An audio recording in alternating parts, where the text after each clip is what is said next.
Hola, perdón por mi voz, me voy a morir. Soy Hiro y el día de hoy junto con mis amiguitos les vamos a explicar la historia de la electricidad y el magnetismo y ¿qué más? Sí. La electricidad es una energía natural, pero a la vez puede ser producida artificialmente, siendo su mayor característica su capacidad para transformarse. Pero bueno, ¿quién descubrió la electricidad? Mucho tiempo atrás, específicamente 600 años antes de Cristo, un tipo llamado Tales, nacido en la ciudad de Mileto, se dio cuenta que si frotaba ámbar con ciertos objetos, como una tela, se podían atraer pequeñas cosas, como plumas o paja. Aunque no entendía muy bien lo que pasaba, le dio un nombre a esto, el electrón, lo que significa ámbar en griego.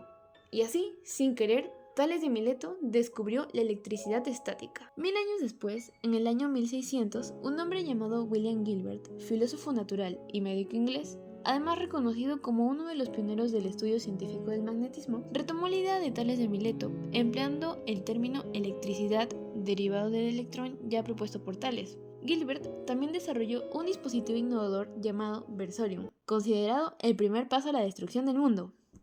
No, mentira, el primer electroscopio, el cual consistía en una aguja pivotante que detectaba la presencia de carga eléctrica en los objetos y con el cual pudo identificar otros materiales que actuaban de manera similar al ámbar, clasificándolos como cuerpos eléctricos, es decir, conductores, y otros que no mostraban atracción alguna, denominados no eléctricos, es decir, cuerpos aislantes. Luego, en 1733, Charles François de Cisternay-Dufay, un físico francés, hizo un descubrimiento importante sobre la electricidad. Encontró que había dos tipos diferentes de electricidad, a las que llamó electricidad vítrea, la cual fue obtenida mediante el frotamiento de vidrio con seda o papel, y es la electricidad positiva, y la electricidad resinosa, la cual fue obtenida mediante el frotamiento con sustancias resinosas, como el ámbar, por ejemplo, la cual es la electricidad negativa. Dufay notó que las cargas del mismo tipo se repelen, mientras que las cargas opuestas se atraen, lo que sentó las bases para la ley de la atracción y repulsión eléctrica. Él utilizó el versorium ya desarrollado por Gilbert para detectar estas cargas eléctricas, lo que le ayudó a entender mejor los fenómenos eléctricos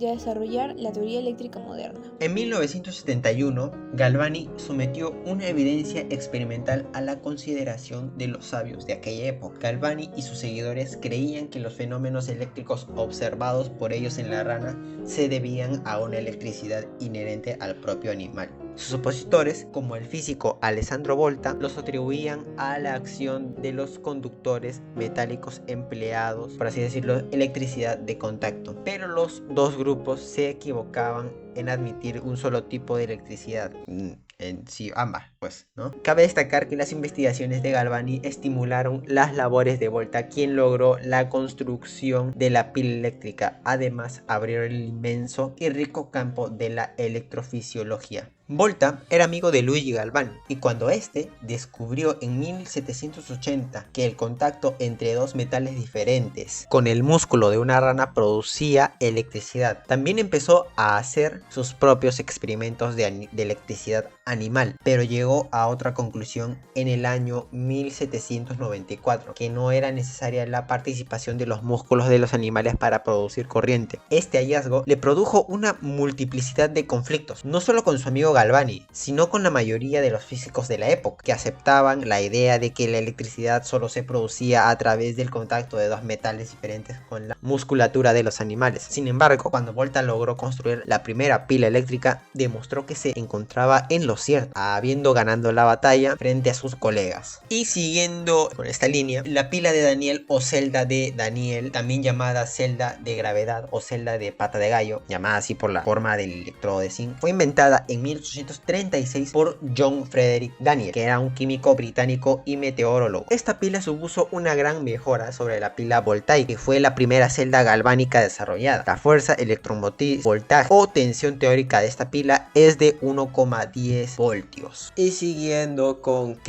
Hans Christian Oers, la invención de la pila eléctrica había sido una auténtica revolución entre los científicos al permitirles trabajar con fuentes permanentes de fluido eléctrico. Oers empezó a realizar experimentos con una pila voltaica y en abril de 1820 comprobó que una corriente eléctrica desviaba una aguja imantada situada en sus proximidades. Había descubierto que una corriente eléctrica producía efectos magnéticos y que la electricidad y el magnetismo no eran fenómenos independientes. Continuando con la línea tenemos a Ampère, o Ampère para los franceses, nacido en 1775 en Francia.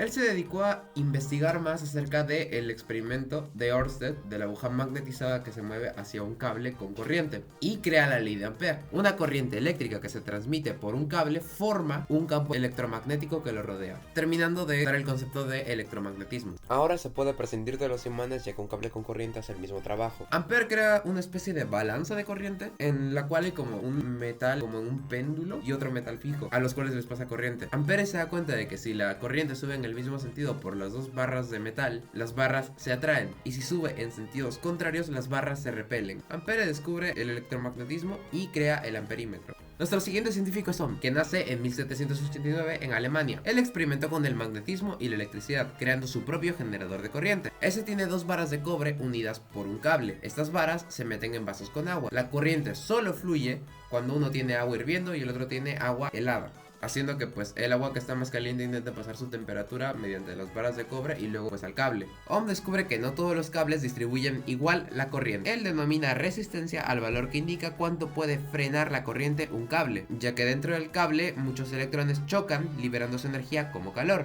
Por ejemplo, un cable de cobre pasa mejor la electricidad que un cable de hierro, y Ohm se dedica a hacer tablas de más o menos cuál era la resistencia que tenía cada material. Continuando, tenemos a mi favorito de esta lista, Faraday, nacido en 1791 en Londres. A los 13 pues trabajó como aprendiz de librero, y en esos años va a una conferencia de un científico que era Humphrey Davy, y que por cosas de la vida terminó trabajando como su aprendiz. Davy y otro científico llamado William intentan hacer un experimento para generar movimiento continuo a partir de la electricidad, pero Faraday se les adelantó y lo hizo antes, creando el motor de Faraday, transformando la electricidad en movimiento. Y luego Davy se enojó con él porque pues según plagio y que le robó la idea. Y tras la muerte de Davy, Faraday siguió experimentando con electricidad y magnetismo. Entonces él ya había logrado convertir la electricidad en movimiento y pensó en hacer lo contrario, o sea, convertir el movimiento en electricidad. Y gracias a la inducción magnética, que era el primer generador eléctrico, él pensaba que el magnetismo generaba electricidad, pero con experimentos se dio cuenta de que no es eso, sino es la variación del magnetismo. Este dispositivo crea electricidad a través del movimiento de un imán en un circuito eléctrico. Continuando con la lista y yéndonos más al futuro, tenemos a Tesla, nacido en 1856 en Croacia. Nació en una tormenta, de hecho esto ya le predestinaba un poco su futuro. A los 13 años se mudó a la capital de su país, en la cual se obsesionó con la lectura. De hecho podía pasar noches sin dormir solo leyendo. Posteriormente ingresó a la universidad a estudiar ingeniería y física. Se cuestionó el diseño de los motores de la época, por lo que mucho después, ya trabajando en París, diseña el motor de corriente alterna, aunque pues nadie le hace caso. En ese trabajo conoce a un asistente de Thomas Edison, el cual le propone irse a vivir a Estados Unidos y trabajar con él. Entonces pues no se la piensa y se va a Nueva York, en donde crean las lámparas de arco eléctrico, y finalmente logra desarrollar el motor de corriente alterna, el cual es vendido a un empresario, y de hecho le dan regalías por caballos de fuerzas vendidas. Luego se crea una competencia de quién podría generar electricidad a partir de las cataratas del Niágara, en la cual su principal rival fue Thomas Edison, y de hecho Tesla ganó, creando las centrales hidroeléctricas y los generadores hidroeléctricos. Esto gracias a los conocimientos de Faraday, solo que pues Tesla los aplicó y creó las centrales hidroeléctricas. A Tesla se lo recuerda principalmente por desarrollar la corriente alterna, que es la que usamos a día de hoy en todos nuestros dispositivos. Se nos olvidó grabar la parte final del video, estamos en la biblioteca, ¿verdad? Hola, ¿qué tal? Bueno, esperamos que les haya gustado el video y que hayan entendido todo lo que explicamos. Sí, chao. Bien, chao.